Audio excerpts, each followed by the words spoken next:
This portion of Lee Pitts Live is brought to you by Hodges University, educating the leaders of our community for over 20 years.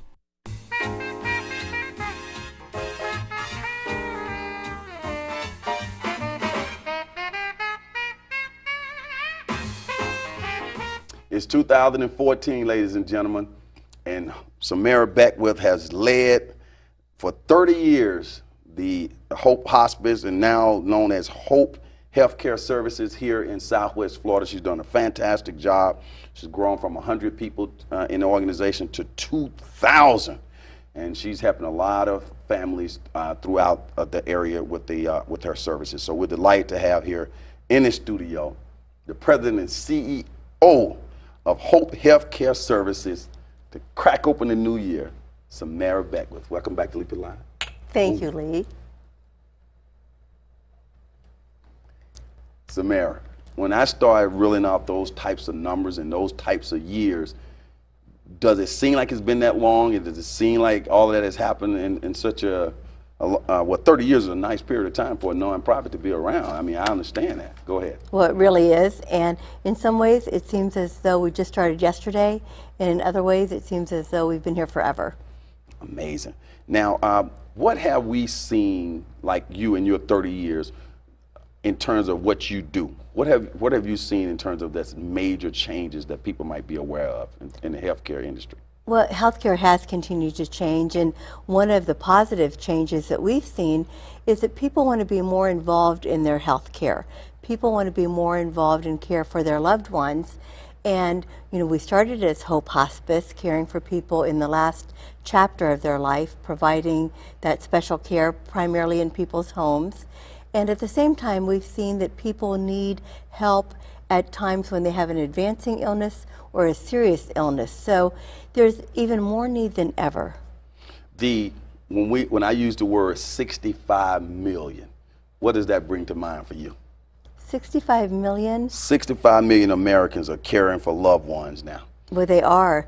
And that number is going to continue to increase because people really want to care for their family members, and more people need care than ever before. And go ahead. I was going to say, and we want to help people take care of their loved ones. Tell us about the intake process, how people tap into your services, and what happens once they tap into it. We want people, Lee, to know that when they have somebody at home who's seriously ill, who has an illness that can't be cured, but we want them to be cared for, that they can call us themselves, or they can talk to their doctor, and their doctor can call us. And what we'll do is to assess their needs and find one of our 10 programs that will be able to help care for them. Do you find that people, no matter how much you talk about it, there are still people who don't know what to do during that time? And is it good to start thinking about what you're going to do before the situation arises? We do find that because people don't want to think about their loved one being at end of life or the last chapter of life until it's absolutely necessary. And so I ask everybody to think about it now when they're healthy and have that conversation with their family, with their loved ones. Have that conversation now so that when the time does come, it's not a complete surprise and they've had some practice for that conversation ahead of time. Makes it the transition a lot easier? I'm asking you. It does. It makes it a lot easier. Now, the whole process of having that conversation with somebody in your family about those types of things, does your organization help people with that conversation? We do help people with that. And in fact, I'd like to invite everyone watching today to go to our website and look at our 5 Wishes document that's on the website and take it off of the website. It's free of charge, and take it and use it as a tool for that conversation. Use it as a guideline, because we can't make it easy, but we can make it easier if people have at least thought about these issues and these choices that will need to be made ahead of time. When we think about end of life and those types of things, we think about a sterile, medical facility, old folk home, or whatever you call it. And I know those exist and they serve their purposes as well. But in your organization, the objective is to keep people in their house with their family as long as possible. How does that work? Well, it really is our objective, because what we found over the years is that a vast majority of people want to be at home for as long as possible, as long as they're comfortable, as long as they're not a burden on their family, their caregiver. And we can help with that because we have staff, doctors, nurses, social workers, we have volunteers that can all come to the home to help take care of the person at home. And when they can't be at home, for example, our Hope Pace Center, they can come to the day center, or if they need a structured, intensive environment, they can come to one of our hospice houses. I see. So even though a vast majority of our care is provided in a person's home or an ALF or a nursing home, we have these other environments for them when it's needed. How fortunate are we in Southwest Florida to have an organization like that? Other places don't necessarily have that type of a net that exists. Can you kind of illuminate that for us? Well, I believe that we're fortunate in this community because we have a community that has supported Hope over the years through different kinds of events and contributions, individuals, businesses, and they've allowed us to really provide these additional services that aren't available in other parts of the country. We have music therapy, art therapy, pet therapy, hospice houses, PACE programs, and it's because this community really values the quality of life for people during this very important time. Define caregiver. What is a caregiver, and how can they be involved with what you're doing? Well, a caregiver really is somebody who's helping to take care of somebody maybe in their own home or maybe in the person's home, and is providing for their help. Maybe it's somebody who's coming to help give a bath, to provide meals, to make decisions for them. And in fact, we all become caregivers at different times. Maybe it's for a spouse, a child, a family member, a brother, a sister, a neighbor. And so when we're caregivers, most of us don't know what to do. And that's why at Hope, we have classes for people when they're a caregiver. We have different kind of support groups for them so that they can be best prepared for this period of time.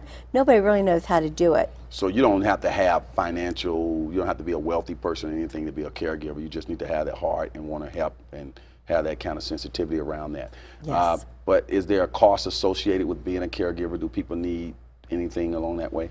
Well, no, really it is to have that heart and to want to help. And because, though, people don't know what to do, that's why we have these different classes and support groups available. Because if you're trying to move somebody from bed to a chair and you don't know how to do it the right way, you could actually hurt yourself. And we don't want people to do that. And the person that you're helping doesn't want you to hurt yourself. So that's why we have this kind of help available for people in the community. You mentioned early on that you try to keep people in their homes. I want to go back to that for a second. How does that work? You have real live doctors and nurses that come to the house, spend time at the house in the whole process? We do. And we really believe that it's important for a person to be able to have a visit by a physician, for example. And most people, their own private physician doesn't have the ability or the time to be able to come to the home anymore. So we have doctors on our staff that can come to the home, kind of check everything over and make sure that the person is getting the best care possible. Because that's our primary goal, is to be sure that each person is receiving the best care possible. And last time I interviewed you, you referred to the term safety net as well. What do you actually mean by safety net? Well, we believe that Hope is a safety net for people in our communities that we serve to be sure that they have the best care possible to them and that family members can know that they had the best care possible available for their loved one. Well, we're so proud of what you do in the community. I want to mention some things here. I want you to just sit there for a minute. Okay. I want to talk about some of your accomplishments in 2013. You were honored by WGCU as the woman who makes Southwest Florida, one of the women who makes Southwest Florida. You were elected as vice chair of the National Coalition of Cancer survivorship. You were appointed to the National PACE Board of Directors. You recently appeared on television to teach about hospice and about living in that world. You served as an honorary survivor chair for the American Cancer Society, making strides against the breast cancer 5K, and you joined HOPE and visiting nurses services to be served in the community. Now, why do I say that? I say that because now we've started on our television show to select a Person of the Year, Lee Pitts Live Person of the Year. And with those things that we read about you, we are honored to present to Samira Beckwith. Let's get a picture of this. The first Lee Pitts Live Person of the Year, 2013, and the award reads as such. 2013 Person of the Year for Lee Pitts Live, awarded to Samira Beckwith by Lee Pitts Live for your tireless work and complete dedication to the overall health care of our community, presented this day in 2013. I know you're surprised. I'm completely surprised. I can barely talk because, Lee, I'm never surprised, and I'm completely taken aback. I need you to look in that camera and take 30 seconds and give your thank you speech. Off the cuff.